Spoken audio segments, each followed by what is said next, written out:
Halo teman-teman semuanya, perkenalkan nama saya Askal Algalika. Saya dari Prodi Agribisnis Universitas Satyatera Bhinneka. Di sini saya akan menceritakan ulang kembali mengenai buku yang telah saya baca. Saya memilih buku Seporsi Mie Ayam Sebelum Mati. Buku ini pertama kali diterbitkan oleh PT Gramedia Widya Sarana Indonesia atau Grasinindo, tepatnya di Jakarta pada tahun 2025.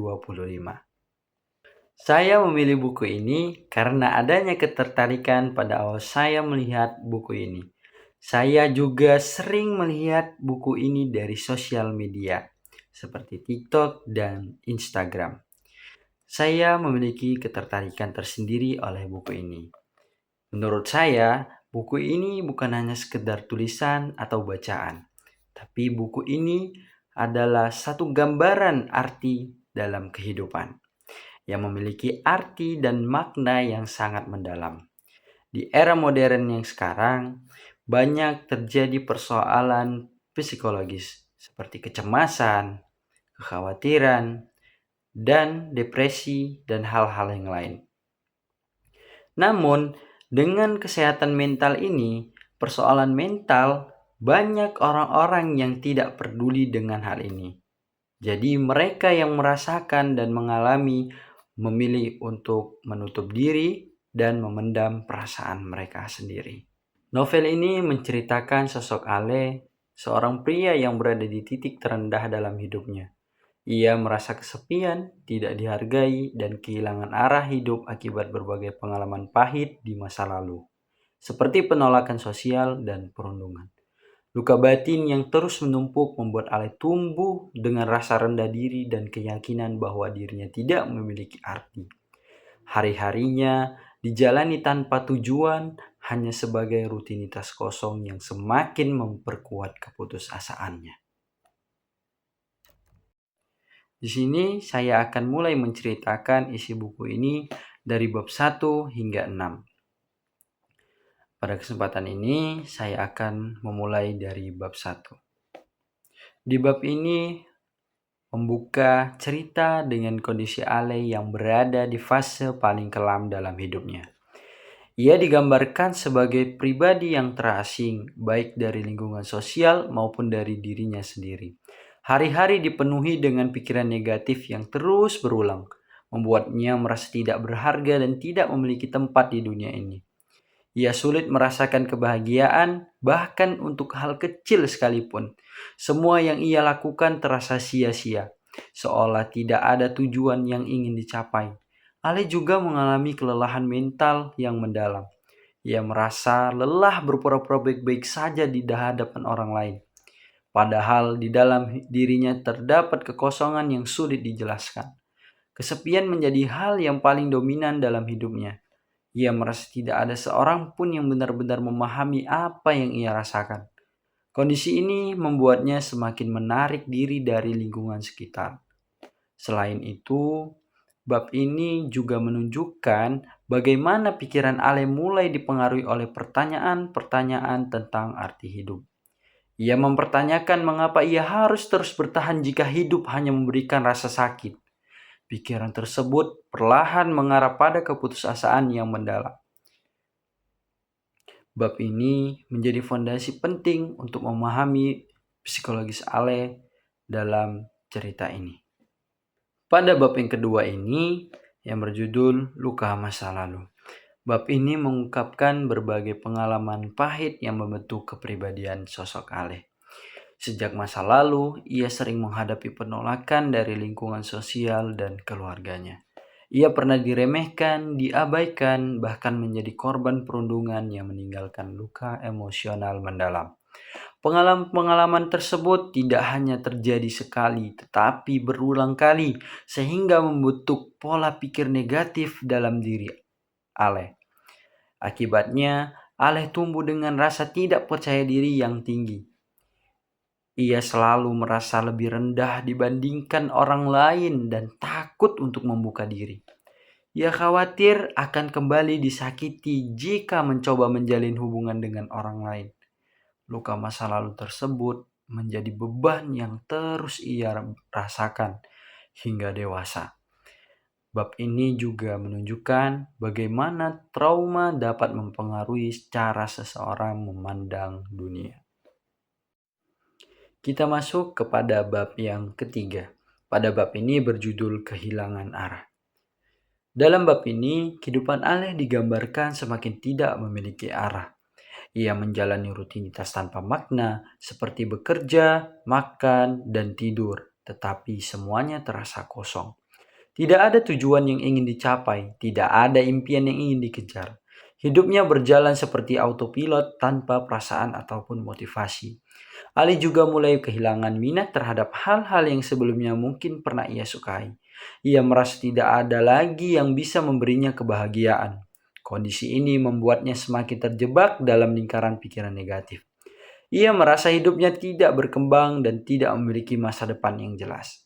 Selain itu, bab ini menunjukkan bagaimana rasa putus asa dalam memengaruhi cara seorang melihat waktu.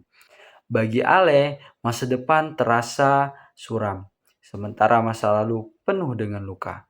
Akibatnya, ia tidak memiliki pegangan untuk menjalani masa kini. Ia merasa hidup hanya sekadar bertahan, bukan benar-benar hidup. Bab ini memperkuat gambaran bahwa Ale berada dalam kondisi mental yang sangat rapuh. Ia tidak hanya kehilangan arah, tetapi juga kehilangan harapan. Situasi ini menjadi titik di mana ia mulai mempertimbangkan keputusan besar dalam hidupnya. Kita masuk kepada bab yang keempat yang berjudul keinginan terakhir. Bab ini menjadi titik awal dalam cerita. Di tengah keputusasaan yang mendalam, Aleh memutuskan untuk mengakhiri segalanya. Namun sebelum itu, ia memiliki satu keinginan sederhana, yaitu menikmati seporsi mie ayam sebagai permintaan terakhirnya. Keinginan ini terlihat sepele, tetapi sebenarnya memiliki makna yang mendalam. Hal ini menunjukkan bahwa di dalam dirinya masih ada sedikit keinginan untuk merasakan sesuatu, meskipun hanya sesaat. Mie ayam menjadi simbol dari hal sederhana yang masih mampu menarik perhatian Aleh di tengah kehampaan hidupnya. Bab ini juga menggambarkan suasana batin Ale yang penuh dengan konflik. Di satu sisi, ia sudah merasa lelah dan ingin menyerah. Namun di sisi lain, keinginan kecil tersebut menunjukkan bahwa ia belum sepenuhnya kehilangan rasa ingin hidup. Perjalanan untuk memenuhi keinginan ini menjadi awal dari perubahan dalam dirinya. Meskipun awalnya hanya dianggap sebagai langkah terakhir, ternyata hal tersebut membuka peluang bagi Ale untuk mengalami sesuatu yang berbeda. Bab ini menjadi jembatan antara keputusasaan dan kemungkinan munculnya harapan. Kita masuk kepada bab yang kelima. Dalam bab ini, Ale mulai mengalami hal yang tidak ia duga sebelumnya. Saat hendak menikmati mie ayam, ia bertemu dengan orang-orang yang menunjukkan sikap ramah dan hangat. Interaksi sederhana ini memberikan pengalaman baru bagi Ale, yang selama ini terbiasa dengan penolakan. Percakapan ringan yang terjadi membuat Ale merasa sedikit dihargai. Ia mulai merasa kembali adanya koneksi dengan orang lain, meskipun dalam bentuk yang sederhana. Hal ini menjadi sesuatu yang sangat berarti baginya, karena sudah lama ia tidak merasakan hal tersebut. Bab ini menunjukkan bahwa perubahan tidak selalu datang dari hal besar. Terkadang, interaksi kecil dapat memberikan dampak yang signifikan bagi seseorang yang sedang berada dalam kondisi sulit. Pertemuan ini juga menjadi awal dari perubahan cara pandang Ale terhadap dunia. Ia mulai melihat bahwa tidak semua orang bersikap buruk. Masih ada orang-orang yang peduli meskipun dalam bentuk yang sederhana. Hal ini mulai membuka ruang bagi munculnya harapan dalam dirinya. Kita masuk kepada bab yang keenam yang berjudul cerita orang lain. Bab ini memperlihatkan bagaimana Ale mulai mendengarkan kisah hidup orang lain. Ia menyadari bahwa setiap orang memiliki masalah dan perjuangannya masing-masing. Ada yang mengalami kehilangan, kegagalan, dan kesulitan hidup, tetapi tetap berusaha untuk bertahan. Melalui cerita tersebut, Ale mulai memahami bahwa penderitaan bukan hanya miliknya seorang. Ia tidak lagi merasa paling menderita di dunia ini. Hal ini membantu mengubah perspektifnya terhadap kehidupan. Bab ini juga menekankan pentingnya empati dengan mendengarkan orang lain. Ale mulai keluar dari pikirannya sendiri yang selama ini dipenuhi oleh hal-hal negatif. Ia mulai melihat kehidupan dari sudut pandang yang berbeda. Perubahan ini tidak terjadi secara instan, tetapi perlahan. Namun, bab ini menjadi langkah penting dalam proses penyembuhan Ale. Ia mulai menyadari bahwa hidup tidak selalu seburuk yang ia bayangkan. Kesan sementara yang bisa saya ambil dari bab 1 hingga 6 yaitu saya merasa bahwa buku ini sangat berat dan penuh dengan cobaan. Namun, ketika kita mengalami cobaan yang sangat berat, kita bisa mendapatkan petunjuk dari hal-hal yang sederhana. Dari cerita ini, seporsi mie ayam menjadi salah satu alasan seseorang untuk terus menjalani hidupnya. Dari seporsi mie ayam, Tuhan memberikan jalan dan memberikan petunjuk bagi kita yang kehilangan arah. Sekian dari review buku Seporsi Mie Ayam Sebelum Mati. Nantikan kelanjutan dari buku ini pada minggu ke-7. Sekian dan terima kasih.